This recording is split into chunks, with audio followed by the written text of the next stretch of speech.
सातवाहन राजवंश पहली शताब्दी के मध्य में शुरू हुआ और तीसरी शताब्दी के बाद तक चला।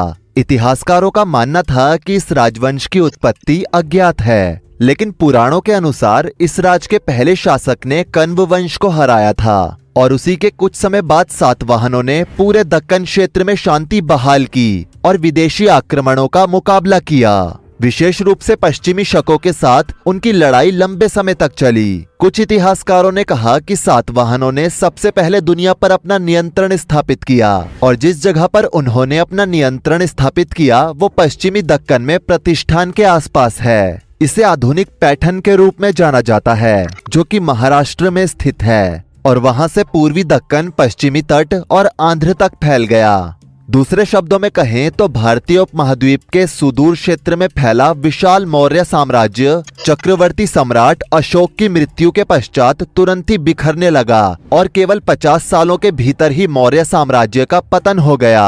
उत्तर भारत में मौर्यों के सबसे बड़े उत्तराधिकारी हुए शुंग और उसके बाद कण्व। दक्कन और मध्य भारत में मौर्यों के उत्तराधिकारी सातवाहन हुए। हालांकि बीच में करीब 100 वर्षों का व्यवधान हुआ। इन वर्षों में शुंग वंश और कण्व वंश ने कभी भी नहीं सोचा था कि आने वाले समय में एक और ताकतवर वंश का उदय होने वाला है, जिसे आज हम सातवाहन साम्राज्य या सातवाहन वंश के नाम से जानते हैं। हालांकि ये माना जाता है कि सातवाहन और आंध्र वंश एक ही है। पुराणों में भी आंध्र वंश का जिक्र किया गया है, लेकिन सातवाहनों का नहीं। कुछ पुराणों के अनुसार आंध्रों ने कुल मिलाकर 300 वर्षों तक शासन किया और यही समय सातवाहनों का शासनकाल भी माना जाता है। सातवाहनों के सबसे पुराने अभिलेख ईसा पूर्व पहली सदी के हैं। उसी समय उन्होंने कण्वों को पराजित कर मध्य भारत के कुछ भागों में अपनी सत्ता स्थापित की। आरंभिक सातवाहन राजा आंध्र में नहीं बल्कि उत्तरी महाराष्ट्र में थे, जहां उनके प्राचीनतम सिक्के और अधिकांश आरंभिक अभिलेख मिले हैं। उन्होंने अपनी सत्ता ऊपरी गोदावरी घाटी में स्थापित की, जहां भी महाराष्ट्र में एक से बढ़कर एक फसलें होती हैं। धीरे धीरे सातवाहन वंश ने अपना साम्राज्य कर्नाटक और आंध्र प्रदेश तक फैला दिया, लेकिन उन्हें सबसे अधिक चुनौती शकों से मिली, जिन्होंने दक्कन और पश्चिमी भारत के बड़े हिस्से पर अपना अधिकार जमा लिया था। स्थिति यहाँ तक पहुँच गई कि शकों ने सातवाहनों को महाराष्ट्र और पश्चिमी भारत के कई क्षेत्रों से बाहर कर दिया। लेकिन सातवाहन साम्राज्य की प्रतिष्ठा को पुनः स्थापित करने का श्रेय सम्राट गौतमीपुत्र शातकर्णी को जाता है। उन्होंने न केवल खोए हुए प्रदेशों को पुनः जीत लिया, बल्कि सातवाहन शक्ति को भी चरम पर पहुंचा दिया। उन्होंने शकों को निर्णायक रूप से पराजित किया और कई क्षत्रिय राजाओं का अंत कर अपने साम्राज्य की सीमा को फिर से विस्तृत किया। गौतमीपुत्र शातकर्णी ने स्वयं को एकमात्र ब्राह्मण कहा, जो क्षत्रियों का नाश करने वाला था। ये उनकी शक्ति, आत्मविश्वास और ब्राह्मण धर्म के प्रति निष्ठा को दर्शाता है। उनके शासनकाल में दक्कन क्षेत्र में सातवाहनों का प्रभुत्व पुनः स्थापित हुआ और सातवाहन साम्राज्य की प्रतिष्ठा फिर से चारों दिशाओं में फैल गई। उन्होंने मालवा और कटियावाड़ पर भी अधिकार जमा लिया, जो शकों के अधीन थे।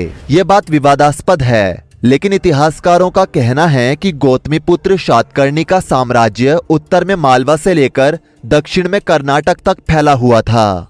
संभवतः आंध्र पर भी उनका आधिपत्य था। गौतमीपुत्र के उत्तराधिकारियों ने 220 ईस्वी तक राज किया। उसके बाद गौतमीपुत्र शातकर्णी के उत्तराधिकारी वासिष्ठीपुत्र पुलमाइन ने सत्ता को संभाला और उन्होंने भी शेर की तरह शासन किया। इस बात का एक जीता जागता सबूत ये भी है कि वासिष्ठीपुत्र पुलमाइन के सिक्के और अभिलेख आंध्र में पाए गए थे, जो इस बात को चीख चीख कर बताते हैं कि ये क्षेत्र दूसरी सदी के मध्य तक सातवाहन राज्य का अंग बन चुका था। उन्होंने अपनी राजधानी आंध्र प्रदेश के औरंगाबाद जिले में गोदावरी नदी के किनारे पठान में बनाई, जिसे बाद में प्रतिष्ठान भी बोला गया। शकों ने कोंकण, समुद्र तट और मालवा पर अधिकार करने के लिए सातवाहनों के साथ पुनः संघर्ष छेड़ दिया। सौराष्ट्र यानी कटियावाड़ के शक शासक रुद्रदामन प्रथम ने सातवाहनों को 2 बार हराया, लेकिन वैवाहिक संबंध के कारण उनका नाश नहीं किया।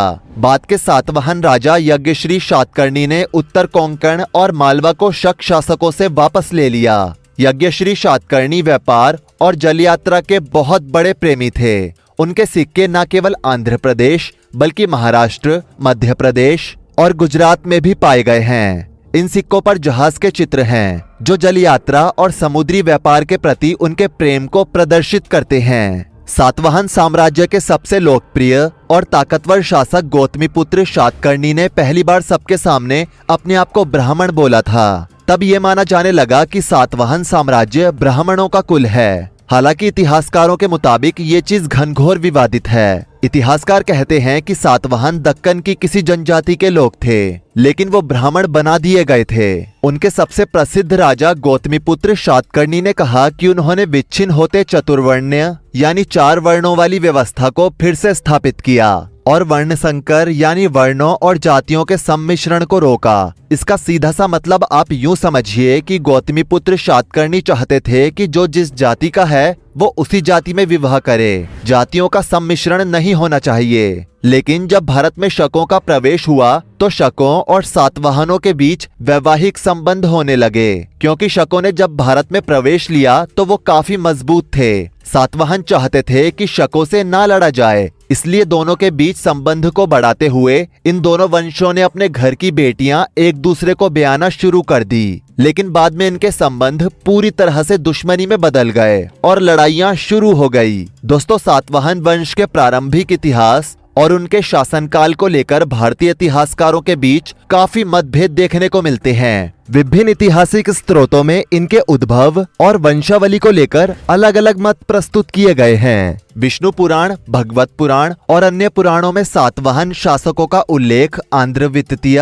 या आंध्रक नाम से किया गया है। कुछ स्थानों पर इन्हें अंधकारिक अथवा आंध्र सेवक भी कहा गया है। ये नामकरण संभवतः उनके क्षेत्रीय मूल, सामाजिक भूमिका और ऐतिहासिक संदर्भों से जुड़ा हुआ है। इसलिए कुछ इतिहासकार इन्हें आंध्रवाहन नाम से भी पुकारते हैं। ऐसा माना जाता है कि इनके पूर्वज मौर्य काल में मौर्यों के सेवक रहे होंगे। लेकिन दक्कन के उत्तरी हिस्से से मिले प्रारंभिक सातवाहन शासकों के सिक्कों से ये संकेत मिलता है कि मौर्य साम्राज्य के पतन के समय बदलती राजनीतिक परिस्थितियों का लाभ उठाकर सातवाहनों ने दक्कन की ओर विस्तार किया और स्वयं को मौर्यों की अधीनता से स्वतंत्र कर लिया। और यहीं से प्रारंभिक सातवाहन राज्य का निर्माण भी हुआ। यहाँ का प्रतिष्ठान अर्थात आज के महाराष्ट्र में स्थित पैठण सातवाहन राजाओं के राजधानी का स्थान हुआ करता था। नानाघाट शिलालेख में वर्णित सूची के अनुसार राजा सिमूक को सातवाहन राजवंश का संस्थापक माना जाता है। इस अभिलेख से इनका वर्णन राजा सिमूक सातवाहन ऐसे किया गया है। इन्होंने करीब 30 वर्षों तक शासन किया। हालांकि सिमूक के बारे में हमें इतनी जानकारी नहीं मिली है, लेकिन पुराणों से हमें ये बात पता चलती है कि कण्व शासकों की शक्ति का नाश कर तथा बचे हुए शुंग मुखियाओं का दमन करके राजा सिमूक ने सातवाहन वंश की नींव रखी। पुराणों में उन्हें सिमूक के अतिरिक्त शिशुक, सिंधुक तथा शिप्रक आदि नाम से भी पुकारा गया है। जैन अनुश्रुतियों के अनुसार सिमूक ने अपने शासनकाल में जैन और बौद्ध मंदिरों का निर्माण करवाया, लेकिन अपने शासनकाल के अंतकाल में वो पथभ्रष्ट तथा क्रूर हो गए, जिस कारण उनकी हत्या कर दी गई। राजा सिमूक की मृत्यु के समय उनके पुत्र की आयु कम होने के कारण उनका भाई कान्हा अगला सातवाहन शासक बना। आगे राजा कान्हा ने भी लगभग 18 सालों तक शासन किया और अपने कार्यकाल में सातवाहन राज्य का नासिक तक विस्तार किया। कान्हा के बाद सातवाहन साम्राज्य की बागडोर सिमूक के पुत्र शातकर्णी प्रथम के हाथ में आई। राजा शातकर्णी प्रथम सातवाहन वंश के वो महान शासक रहे जिन्होंने सातवाहन राज्य का दक्कन की चारों दिशाओं में विस्तार किया। पश्चिम घाट में स्थित नाना घाट या नानी घाट अभिलेख से हमें राजा शातकर्णी प्रथम से जुड़ी काफी जानकारियां प्राप्त होती हैं। राजा शातकर्णी प्रथम की रानी नग्निका द्वारा लिखवाए गए इस अभिलेख से हमें ये पता चला है कि सत्ता संभालते ही राजा शातकर्णी प्रथम ने राज्य विस्तार के लिए कई सारे अभियान चलवाए, जिससे जल्द ही सातवाहन राज्य विदर्भ, नर्मदा घाटी और पश्चिम मालवा प्रदेश तक फैल गया। प्रकृति भाषा और ब्राह्मी लिपि में लिखे इस अभिलेख में रानी नग्निका लिखवाती हैं कि राजा शातकर्णी प्रथम ने अपने राज्य के विस्तार के लिए 2 अश्वमेघ यज्ञ और 1 राजसूय यज्ञ करवाया था और साथ ही उन्होंने दक्षिणापथपति तथा अप्रतिहत चक्र की उपाधि भी धारण कर ली थी। राजा शातकर्णी प्रथम ने मानव शैली की गोल मुद्राएं तथा अपनी पत्नी के नाम पर रजत मुद्राएं भी उत्कीर्ण करवाई थी। पुराणों के अनुसार शातकर्णी प्रथम का शासनकाल केवल 9 वर्षों तक ही रहा, लेकिन इतने कम समय में शातकर्णी प्रथम ने सातवाहनों को दक्षिण भारत की एक प्रमुख शक्ति के रूप में स्थापित कर दिया। रानी नग्निका के अभिलेख से हमें ये पता चला है कि राजा शातकर्णी प्रथम की मृत्यु के समय उनके दोनों पुत्र वेदश्री और सतश्री के अल्प वयस्क होने के कारण रानी नग्निका ने ही सतश्री के राजा बनने तक सत्ता संभाली। शायद वेदश्री की जल्दी मृत्यु होने के कारण आगे हमें उसके बारे में कोई भी जानकारी प्राप्त नहीं होती। इसी तरह सतश्री के पश्चात उत्तराधिकारी बने अगले सातवाहन राजा के बारे में भी हमें कोई जानकारी प्राप्त नहीं होती। सातवाहन राजाओं की इसी श्रृंखला में हमें छठवें सातवाहन शासक राजा शातकर्णी द्वितीय के बारे में कुछ जानकारी प्राप्त होती है और पता चलता है कि राजा शातकर्णी द्वितीय सभी सातवाहन राजाओं के इतिहास में सर्वाधिक समय के लिए सत्ता में रहे। उन्होंने लगभग 56 सालों तक शासन किया और अपने शासनकाल में सातवाहन राज्य का मालवा के पूर्वी भाग तक विस्तार किया। राजा शातकर्णी द्वितीय की मृत्यु के पश्चात हमें सीधे 17वें सातवाहन राजा हाल के बारे में कुछ जानकारी प्राप्त होती है। राजा हाल, जो कि स्वयं एक कवि और कवियों तथा विद्वानों के आश्चर्यदाता थे, उन्होंने प्राकृति भाषा में गाथा सप्तशती नामक एक मुक्तक काव्य की रचना की थी। उनकी राजसभा में बृहत कथा के रचयिता गुणाद्य तथा कातंत्र नामक संस्कृति व्याकरण के लेखक सर्ववर्मन निवास करते थे। इसके अलावा राजा हाल के बारे में भी हमें विशेष जानकारी प्राप्त नहीं होती है। केवल इतना सुनिश्चित हो जाता है कि राजा हाल के कार्यकाल तक सातवाहन राजाओं का इतिहास निरंतर विस्तार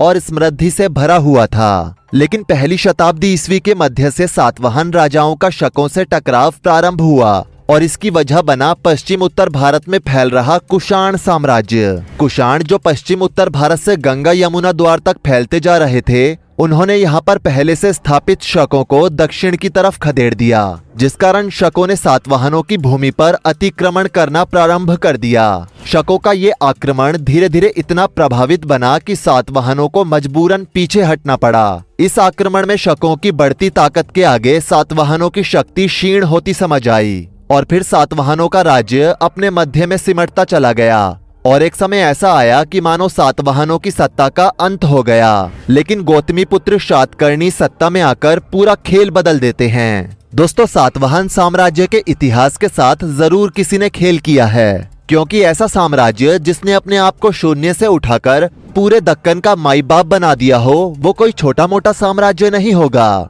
आप खुद सोचिए कि एक साम्राज्य जिसने इतिहास में करीब 450 सालों तक राज्य किया, उसमें कितने राजा होंगे? करीब करीब 30 राजा तो होंगे ही। लेकिन अगर सातवाहन साम्राज्य का इतिहास उठाकर देखा जाए तो केवल और केवल 7 राजाओं के बारे में जानकारी प्राप्त होती है। इससे हमें पता चलता है कि इतिहासकारों ने सातवाहन साम्राज्य के ऊपर सही से रोशनी नहीं डाली, या फिर हमारे राजनेताओं ने इतिहासकारों को इतिहास बदलने के लिए मजबूर कर दिया। खैर, इतना सब कुछ जानने के बाद सातवाहन साम्राज्य के ऊपर आपकी क्या राय है? नीचे कमेंट करके जरूर बताएं। वीडियो को लाइक करें, शेयर करें और ऐसी ही और वीडियोस के लिए इस चैनल को सब्सक्राइब करके साथ में बेल नोटिफिकेशन को भी ऑल पर सेट कर लें। धन्यवाद।